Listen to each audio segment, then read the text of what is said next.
By definition, a storyteller conveys events in words, images, and sounds, often by improvisation or embellishment. The Living Bread Radio Network presents The Storytellers with Tony Agnesi. Today you'll hear a faith-based, inspirational story that's both heartfelt and heartwarming. And now, let's meet today's storyteller with Tony Agnesi. Hi, this is Tony Agnesi, and welcome to this edition of The Storytellers. This is episode 12 of our third season of The Storytellers. It debuts on Wednesday evenings at 6 p.m. on the Fiat Ministry Network, and then is played later that evening on the Patchwork Heart Ministry Network and on my YouTube page at Tony Agnesi. The radio program is produced for its third year now on the Living Bread Radio Network and airs on the Living Bread Radio Network stations. Each week on the program, we feature an inspirational guest and discuss not only their personal faith journeys and the ministries they share as authors, as speakers, bloggers, and radio and television hosts. And today we have not only a fascinating topic, but a fascinating speaker as well. Jim Bertrand is a certified presenter of the American Confraternity of the Holy Shroud. And we're going to be talking about the Shroud of Turin. He has done literally hundreds of talks in 17 or 18 different dioceses on the Shroud of Turin. And for those people who find that subject, as I do, fascinating, you're going to enjoy this half hour. Jim, welcome to the program. It's great to have you on The Storytellers. Well, good day to you too, Tony, and thank you for that kind introduction. You know, for those people, and I'm sure we have a few people who are unfamiliar with the Shroud, give us a little background to kind of set the stage, if you will, for our discussion today. Sure. What we're talking about is a Jewish burial cloth. And the Jews have been burying their dead the same way for thousands of years.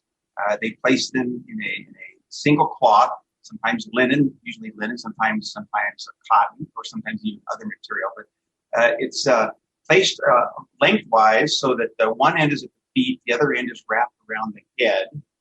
And then they put a single strip usually and wrap it, say a 15-foot long piece of cloth to tie it off at the neck, a couple times around the body, and tie it at the feet so that the linen stays on the body. And the Shroud of Turin is the dimensions that would fit such an item, and it has an image of a crucified man on it. It's 8 cubits by 2 cubits, which is exactly 14 feet 3 inches by 3 feet 7 inches. And there's a very, very faint superficial image of which we can't explain of a man who's been crucified and scourged with a lance wound and blood stains around the head from a cap of thorns. And the tradition has passed it down through the centuries that this was the burial cloth of Christ, that this was indeed the cloth what John and Peter saw when they looked into the tomb on Easter morning and saw and believed. So the thing we're talking about is called the Shroud of Turin. It didn't come to Turin until 1578. Before that time, it was known as maybe the image not made by human hands, or the sacred burial syndone of Christ. So that gives you an idea of what we're talking about. Yeah, a lot of people might wonder, and I'm sure the question comes up often. You probably have had it asked a number of times. Okay, well then, how did it get from the burial spot of Jesus? What kind of a journey did it have to go through to finally end up in that 14th century in the town of Turin, Italy? Sure. Well, that's a fascinating question, and that where has it gone over the centuries? From about the year 1355 till the present, its presence is very well documented. In 1355, it was up in Lille, France. It was played for some 40,000 people. And later on, it was transferred to the House of Savoy in 1453. And that dynasty began in the 10th century and lasted to the 20th century. And then later, it crossed from France into Italy in 1578 and restored the Turin Cathedral, the Cathedral of St. John the Baptist. And that's where it has been ever since. Now, before that time, if we just pick it up on Easter morning, okay, Peter and John looked in and saw and believed. We don't have a nice, accurate record of, gee, where was it day by day for the next, 13 centuries or so. But that makes sense because you wouldn't expect it to be well advertised. If its whereabouts had been advertised, it certainly would have been confiscated and destroyed. But we do have reference to a document that St. Jerome saw. St. Jerome translated the Bible into the Latin Vulgates in the 4th century. He held in his hand a parchment that explained how Peter brought with it, the high priest brought with him the sacred burial linen of our Lord to Antioch. We know from the Acts of the Apostles, there was a persecution in Jerusalem in 44 AD. And the apostles spread out. Peter went to Antioch. It's believed he took it with him, and that it stayed there for about 5 centuries. And then in 540, Antioch was attacked. By the way, Antioch is a very important city. That's where St. Luke was from. He wrote the Acts of the Apostles and the Gospel of Luke, a very important Christian community. And in 540, it was attacked by the Persians. And shortly after that, it appears in central Turkey, in a place called Anatolia, the city called Kamaliana. And in 570, and by about this time is when we get the first picture that seems to match up very well with the shroud. If you think of icons, the Russian icons and icons from the Catholic Church, most people would recognize that picture. I show you a small one here for our YouTube audience. So it looks like, okay, that. There we go. People on the radio, you're just going to have to imagine that. Sorry about that. And this picture matches up with over 150 points of congruence from the shroud. The only difference is in this picture, the eyes are open. On the shroud, the eyes are closed. Well, in 574, the emperor of Constantinople had the shroud brought to Constantinople, and it stayed there until the year 1204, the Fourth Crusades. Now, there's another theory that said that it passed from Jerusalem to Edessa, and that was very commonly read about in the news. It was proposed by Ian Wilson back in the 1970s, but in light of more recent scholarship from Dr. Jack Marquardt, it seems to be leaning more toward Antioch than Edessa, but that's an open question. There are 5 or 6 areas of the shroud that are open on that. Well, basically, long story short, in 1204 was the sack of Constantinople, and that is where the shroud disappears for 150 years. It's called the missing years until it turns up in Mary, France in 1255. So in Shroud International conferences today, when papers are presented, those are the 2 areas that are talked about. One is its history, especially the missing years. And secondly, how was the image formed? Because it's such a mysterious image that we cannot duplicate. There's no paint or pigment on it. There's no stuff to make the image. It's just there somehow in a very superficial way. Yeah, you're walking right into my next question. Is how could this be formed? Is it sweat? Is it, there's nothing there that would cause this image that is discernible from just looking at it. What are some of the theories that have been laid out over the course of the years? Well, there have been 10 that have been published in scientific literature over the last century. We could divide those into 3 categories. The first category was, could this be a natural process? Like if the body just lays in a cloth, will this just happen naturally? And those have been ruled out because of some problems. Like you mentioned, the sweaty face. If it was simply sweat going from the face onto the cloth, remember the body's 3-dimensional, and you would have a wraparound distortion because from ear to ear, it's about a foot, and that face would be a foot wide if it was just wrapped. So the image was not formed by direct contact with sweat. So we know it's not a natural process. And there's been some experiments done to verify that. The second category, there have been 6 theories about artist theories. Was it a hot statue they placed this on? But again, you got the wraparound distortion problem. Was it a painting? Did someone invent photography, back in the 13th century and not cash in on it until, we discovered it in the 1800s? All of those artist theories have failed to account for some of the characteristics of the shroud. I'll give you a couple here.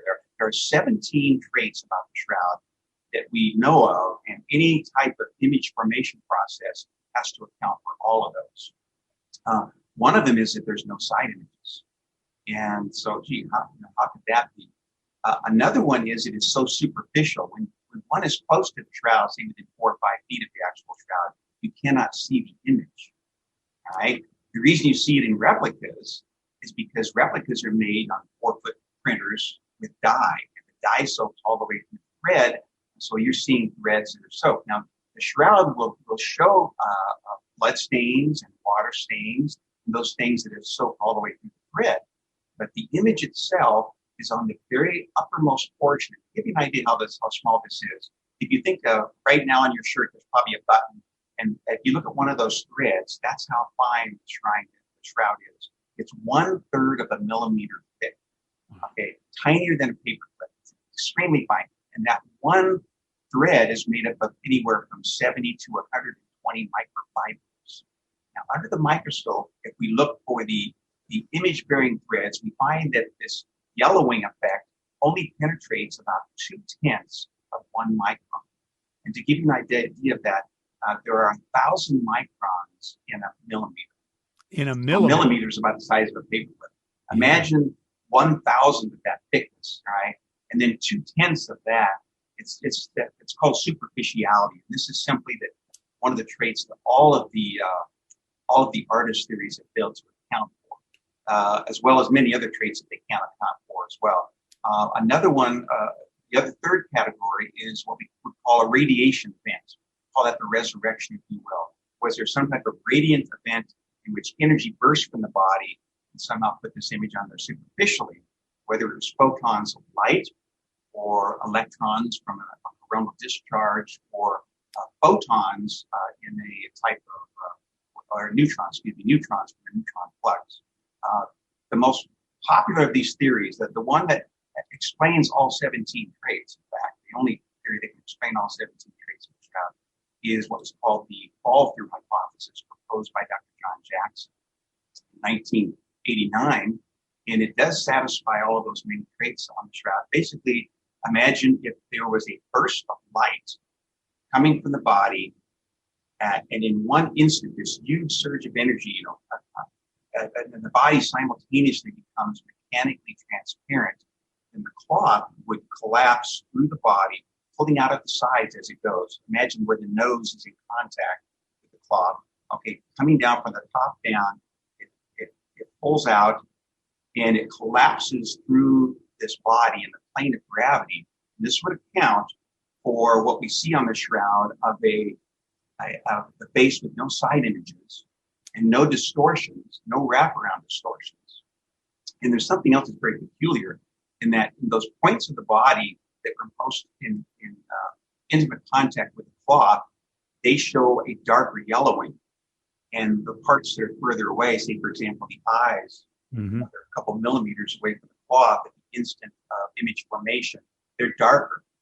And there is a direct proportional correlation between the cloth to the body distance at the moment of image formation. So when we see a picture of the shroud in a photographic negative, we see much more of the details. But there's a direct correlation there. It even shows that one of the cheeks was swollen. I don't know if for your Zoom, for your people watching on YouTube here, on the two cheeks there, one of those cheeks has been examined by the forensic pathologist for Los Angeles County.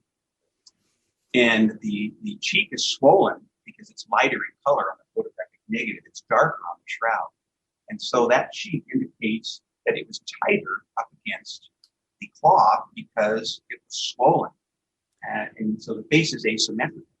And interestingly, the face on the pantocrator icon, that icon made in 550 AD, is also asymmetrical, showing that. And there's a portion of the beard that is missing, all right? And if you think of Isaiah 50, where he said, I gave my back to those who beat me, you see the scourge marks. My cheeks to those who pulled my beard, part of the beard is missing. And my face I did not shield from buffets. Those elements of Isaiah chapter 50 are physically manifested on the shroud. The other question, and I know when you hear about the shroud in modern times here, it generally surrounds some question of carbon dating and trying to pinpoint, Jim, is this old enough to go back to Christ and so forth? I know there were some people that thought it might be, old, but not that old. Tell us a little bit about the carbon dating research that's been done on the shroud here in modern times. Right. Well, carbon dating has been used for a few decades now, and it's been used in the scientific world because you basically look at the ratio between carbon-12 to carbon-14, and that gives you an idea of the age. So it's still used today. However, there is a problem with contamination. Other contaminants, if other carbon gets into it, then that throws off that ratio of carbon-12 to 14. And more carbon-14 makes it look younger than it actually is. And this happens in about 20% of carbon dating tests. 1 out of every 5 is thrown out. And so contamination is a very real problem. Well, in the 1988 test, there were 3 laboratories that were given a sample from the shroud, one in Tucson, Arizona, one from Oxford, England, one from Zurich, Switzerland. And Michael Tite of the Oxford laboratory, he was in charge of the British Museum of Natural History. He was in charge of overseeing the test. There were 15 protocols that had been agreed on in the months and years before this test. And all 15 were violated in that test. They were supposed to take samples from 3 different sites on the shroud. And instead it came from just one site in the lower right-hand corner by the right foot, which was where it was normally held by people to display. It was later to determine that the most contaminated, worst possible location that could have been chosen. And that was the only site that was chosen. And it's darkened because of handling, not because of a fire or anything like that. And those samples were all about the size of your thumbnail. And those were published in 1989. I won't go through the 15 protocols that were violated, but there was the information leaked out. There was data sharing between the labs that were supposed to be confidential, that they were talking about this kind of thing. Anyway, when that came out in 1989, it indicated that carbon dating, about 1325, plus or minus 65 years.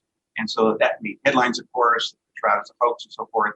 Well, right away, some other scientists started looking at some of the data that was published in Nature magazine, published this, and they found there were some errors, some significant errors, in such that every inch of the cloth gets a century younger as you go from the outside of the cloth to the inside of the cloth. And at that rate, it would be thousands of years into the future. So it was suspect and challenged from the very beginning, but it could never be proven because the labs did not publish their raw data. They didn't publish what the machines actually said. Well, there's something called the Freedom of Information Act. Mm-hmm. It's an international law, and a European by the name of Tristan Casabianca was able to invoke that law, and the courts opened, of course, the labs to share their data. And indeed, when the true data was shown in 2019, the discrepancy between this cloth that was supposed to be adjacent to each other, all these little pieces, were so heterogeneous and disparate that they did what's called a chi-square test on it. What are the chances of that happening? Almost infinitesimal. It's called significant deviation. There's acceptable deviation. You can be off a little bit, and then there's significant deviation. This showed significant deviation. So the test was always suspect, but it was proven to be invalid in 2019. So in the scientific world, the carbon dating test of 1988 is no longer an issue. But my guess is among the general population, there are people that probably think that it's still an undecided 50-50 thing. Yeah. It's simply not the case. Let's talk a little bit about what makes the shroud so relevant today, and why are so many people inviting you to speak? What is the attraction in 2020 of the Shroud of Turin? Sure. Well, many people have had a difficult year of living in isolation, living in fear. And when we get so distracted by, the moment-to-moment things that we're going through, we lose track of the big picture. Where am I going? I'm going towards eternity. We're going to step into eternity. And what the shroud does is it provides this very real cloth with a real image of who we believe to be Christ. And by the way, he was 5 feet 10 inches, about 170 pounds. It makes Christ very real. I gave this to a seminary once. Seminarians came up, and of course, all of them believed in the real presence, of course, but to see the man on the shroud, and that it was real blood, and it was, all of those things that go along with that, it just reinforces for them, the resurrection of Christ. And this image, we believe, the tomb was empty. Why? We believe that Christ rose from the dead. So the shroud is a sign of hope. And when we see the image on the shroud, we consider the reality of the resurrection, because you see, our faith rests on the reality of the resurrection. and not on the authenticity of the shroud. Okay, but the fact that the two may both complement each other should be all the more reason to give us hope that sure, we may be going through tough times now, but in the end, we're going to step into eternity and hopefully be in eternity united with God. So there's a great sign of hope. Jim Bertrand is my guest. Jim, what's fascinating to me, tell us a little bit about your background, preparing you to do the work you do with speaking and touring with the shroud, the subject of the shroud. But how has it affected your own personal faith journey with all the knowledge you've gained on the shroud? Has that had a personal effect on your faith journey? Yeah, you got a few questions there, the background and then the effect on me. I would say that the majesty of this space and the fact that after studying it for some 30 years, seeing that a natural process is ruled out, so it just doesn't happen on its own. You can see more of these. And secondly, all of the artist theories fail to account for all of these unique characteristics. There's 3D information on the shroud as well. I haven't got time to go all through 17 traits. So if you rule out an artist's drawing, if you rule out a natural process, what's left? What's left is a supernatural event of the resurrection, perhaps caused by a burst of light, a rising Christ. And if you think about that, we all are familiar with, I talked about the mechanically transparent body. If there was a burst of light coming from the body and it collapses through this mechanically transparent body, think how Jesus appeared to the apostles on Easter night. They're locked in the upper room, right? And he comes among them. How could that be? Well, if he had a resurrected body, it was a transparent body, no longer subject to the laws of nature, and so the door presented no obstacle for him. And so then, so we accept on faith that he appeared to the apostles on Easter night, then the question becomes, when did that moment begin that his body acquired this unique ability? Well, if it occurred at the instant of the resurrection, then this would account for a vertically aligned 3D image with no side images for the entire body. From head to foot, there's no side images in a very, very superficial way. To give you an idea of how much energy we're talking about, several physicists have written on this and published papers. It would require every laser on Earth to be concentrated on this cloth for 40 nanoseconds, which is 40 billionths of 1 second. So it's an instant that is just so minute that we can't imagine someone trying to pull that off. And so all of that light and all of that brief period of time could somehow perhaps dehydrate the fibers and cause them to yellow to leave this image of 2 tenths of an inch. So the effect on me is that, I believe in the resurrection with or without the shroud. But with the shroud, I think maybe God has given it to us for a reason to strengthen our faith and certainly give us a reason for hope. My background, Tony, I've been teaching high school science for 39 years. I taught biology for 32 years at the high school level, and I taught physics and chemistry the last 7 years. So that's where I'm coming from on that. And back in 1981 is when I first got interested in the shroud. There was National Geographic magazine presented this article on Dr. Jackson's research. In 1978, there were 33 scientists that he led. And they studied the shroud for 120 consecutive hours. Around the clock, there was always several scientists working on it. To this day, that remains the most comprehensive, factual survey we've ever done on the shroud. And they were trying to answer the question, how was the image formed? After 3 years of publishing their data, they could not answer that question. But they did determine these 3 facts. Number 1 is that it is not a painting. Number 2, there's no paint, there's no pigments or dyes, and it's not the work of an artist. And number 3, there's no physical means that can account for the totality of this image.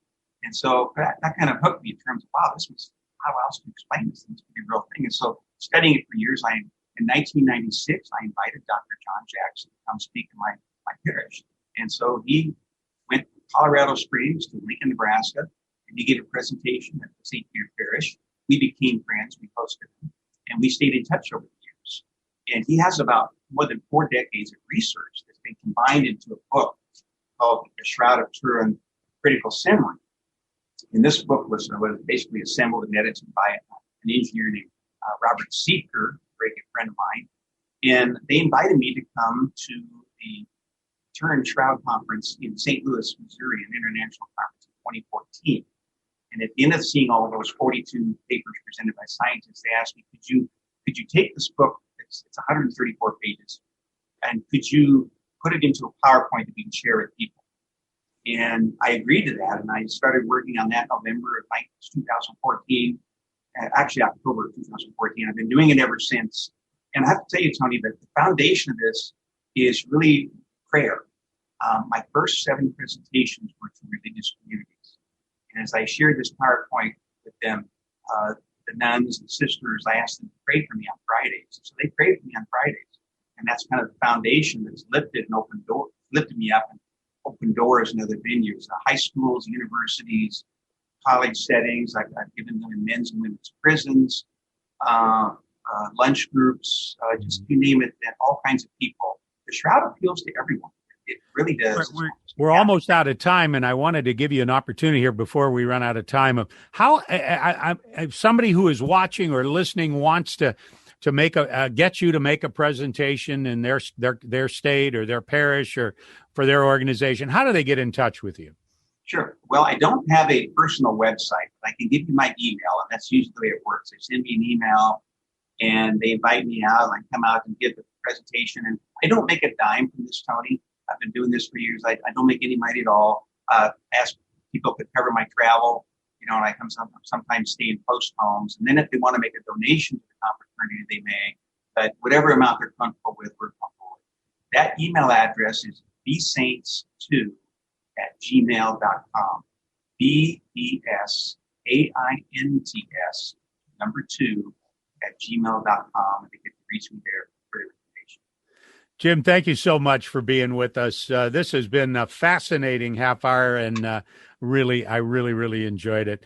That's our show for today. My thanks to Jim Bertrand and the fascinating subject of the Shroud of Turin for being with us today. The program premieres at 6 p.m. on Wednesday evenings at the Fiat Ministry Network, later at Patchwork Heart Ministries, and on my YouTube page at Tony Agnesi. The radio program is produced by the Living Bread Radio Network, and it airs Sunday at 4 p.m. on the Living Bread Radio Network stations. And at 4:30, it'll be on thestorytellersradio.com, and later that week on the Catholic podcasting site, breadboxmedia.com. It's available where all your podcasts are, or you can get it at Spotify and Google+, Apple, and so forth. That's our show for today. I'll see you again next week with another episode of The Storytellers. This is Tony Agnesi. God bless you. We hope you've enjoyed today's edition of The Storytellers with Tony Agnesi. To learn more about today's storyteller, go to thestorytellersradio.com. There you can subscribe to the podcast and hear all of our past shows. And join us again next week at this same time for The Storytellers with Tony Agnesi.